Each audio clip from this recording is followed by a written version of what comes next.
હોળીનો તહેવાર એટલે રંગોનો ઉત્સવ, પણ સાબરકાંઠાના ભાણપુર ગામ માટે આ પર્વ શ્રદ્ધા અને અગ્નિની પરંપરાનો અનોખો સંગમ છે।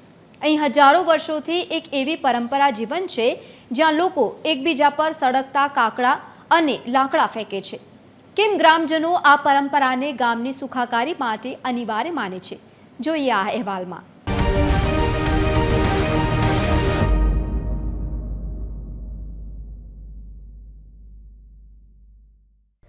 સાબરકાંઠાના ઈડર તાલુકાના ભાણપુર ગામમાં હોળીના દિવસે વાતાવરણમાં એક અલગ જ ઉત્સાહ અને ભક્તિ જોવા મળે છે।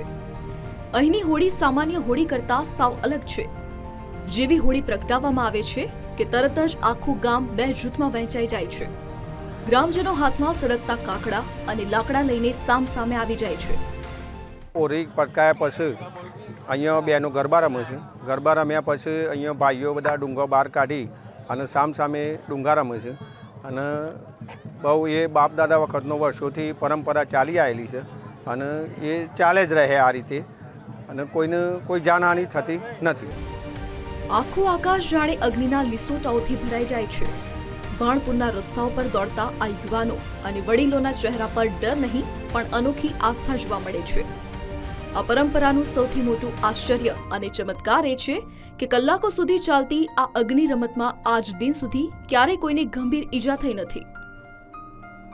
કે જે હોળી પ્રગટાયા પછી એની અંદરથી ડુંગા કાઢવામાં આવે છે। ડુંગા કાઢ્યા પછી સામે બે ટીમ પાડી અને એને સામે રમવામાં આવે છે। રમ્યા પછી કોઈ છોકરાને વાગે બી ખરું, કોઈને ના બી વાગે અને વાગ્યા પછી હોરિકા માતાનું એનું ઉત્સાહ એવો છે કે હોરિકા માતા પ્રગટાયા પછી એનું કંઈ અસર થતી નથી વાગ્યા પછી પણ। અમારું માતાજીનું બહુ શ્રદ્ધા છે અને અમે ગરબા પણ ગાઈએ છીએ, અમે સાદી ભાષામાં ગોણો પણ ગાઈએ છીએ અને ગરબાએ ગાઈએ છીએ અને બધી બહેનો સંપીને રમીએ છીએ જાપામાં અને આનંદ કરીએ છીએ। અમારી હોળી બહુ ઉત્સવથી ઉજવાય છે અને આજુબાજુના ગામડાના લોકો જોવા પણ આવે છે।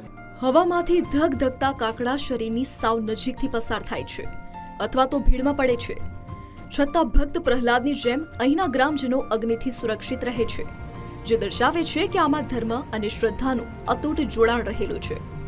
ભાણપુર ગામ એક એવું છે કે જ્યાં હોળીનો પ્રસંગ બિલકુલ અનોખી રીતે ઉજવવામાં આવે છે। અનોખી રીતે મતલબ કે આ હોળીને જોવા માટે સ્પેશિયલ અમદાવાદ, ગાંધીનગર, મહેસાણા, વિજયનગર, આ બાજુ ભિલોડા, શામરાજી, ખેડબ્રહ્મા, વડાલીથી બધા અનેક શ્રદ્ધાળુઓ જોવા માટે આવે છે। અહીંયા અમારે ત્યાં પ્રસંગ એ રીતે ઉજવાય છે કે હોળીનું જાણે પ્રાગટ્ય થાય। માની લો કે 8:30 વાગે હોળીનું મુહૂર્ત છે અને એને પ્રગટાઈ હોળિકામાનું દહન ચાલુ થયું, ત્યાર પછી 70% દહન થઈ ગયા પછી અંદરથી સળગતા લાકડાઓને બહાર કાઢવામાં આવે છે કે જેની અંદર 70% લાકડા સળગી ગયા હોય અને ગામના બધા જ નવજુવાન યુવાનોને 25 લોકોની ટીમ પાડી અને એનું આયોજન પૂરેપૂરું ભાણપુર ગ્રામ પંચાયત તરફથી કરવામાં આવે છે। એક તરફ ટેકનોલોજી અને આધુનિકતા વધી રહી છે ત્યારે બીજી તરફ ભાણપુર જેવા ગામડાઓએ પોતાની પ્રાચીન સંસ્કૃતિને સાચવી રાખી છે।